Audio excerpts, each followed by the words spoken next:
আমাদের গ্রাম্য দেবতী কেন্দুয়াবুড়ি। এখানে দুর্গাপুজোর সময় মা দুর্গা রূপে পূজিত হন।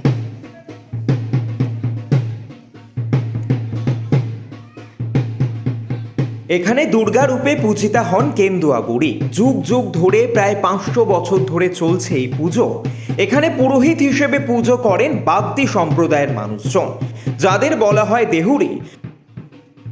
কি নাম আপনার? স্বপন দেবী। কি করেন এখানে? পূজা করি। কিসের পূজা করেন? এই কেন্দ্র মানে। আপনি কি পূজা করেন? হ্যাঁ। মানে এখানে কেউ ব্রাহ্মণ পূজা করেন না? না, কি করেন না? ব্রাহ্মণ এখন করি। এখন সে তখনকার যুগে সে মোর ঠাকুর দাদা তার ছেলে যুগ যুগের ঠাকুর তেমন করিয়েছে। তারপরে লাস্ট পর্যায়ে আমার করেছি। আপনারা হ্যাঁ, আপনারা কি সম্প্রদায়ের লোক? আমার পাগদি। ঝাড়গ্রাম জেলার গোপীবল্লভপুর 2 নম্বর ব্লকে খারবান্ধি অঞ্চলের বালিপাল গ্রামে রয়েছে প্রায় 500 বছরের প্রাচীন কেন্দুয়াবুড়ির থান। আজও বহু মানুষ কেন্দুয়াবুড়ি মায়ের পুজো দিতে প্রতি সপ্তাহে মঙ্গলবার ও শনিবার বালিপাল গ্রামে আসেন। কিন্তু দুর্গাপুজোর 4 দিন ধরে হয় বিশেষ পুজোর আয়োজন। পুজোর আগে কি এখানে আগে পুজো করা হয়? হ্যাঁ, আগে দুয়ার সময় পূজা করা হয়, তারপরে কেন্দ্র আমার। তারপর দুর্গা পুজোর সময়? দুর্গা পুজোর সময় भी সেটা পূজা হয়, এটা পূজা হয়। আগে কেন্দ্র আমার। মা কতটা জাগ্রত? জাগ্রত বহুত দিনের ঠাকুর। তো কেউ মানত করে লোক এখানে? হ্যাঁ,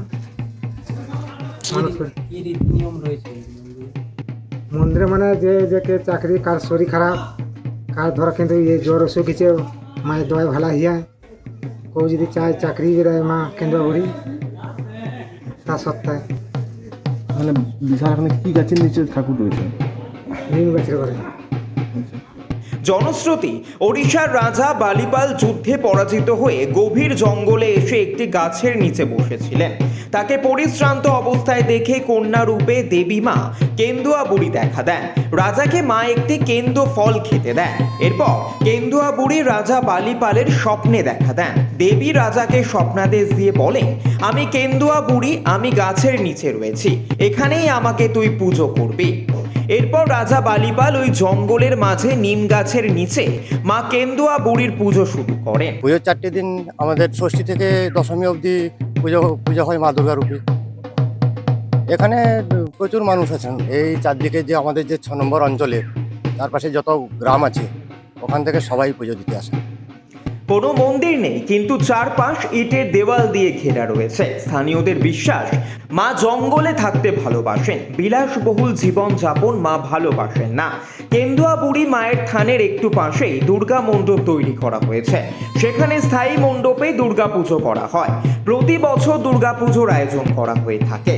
তবে মণ্ডপে দুর্গাপুজোর আগে কেন্দুয়া মায়ের পুজো করা হয়। তবে মূল আকর্ষণ কেন্দুয়াবুড়ির থান, যাকে কেন্দ্র করেই ওই গ্রামে দুর্গাপুজোর আয়োজন করা হয়েছে।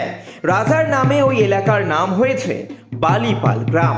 ব্যুরো রিপোর্ট এই মুহূর্তে।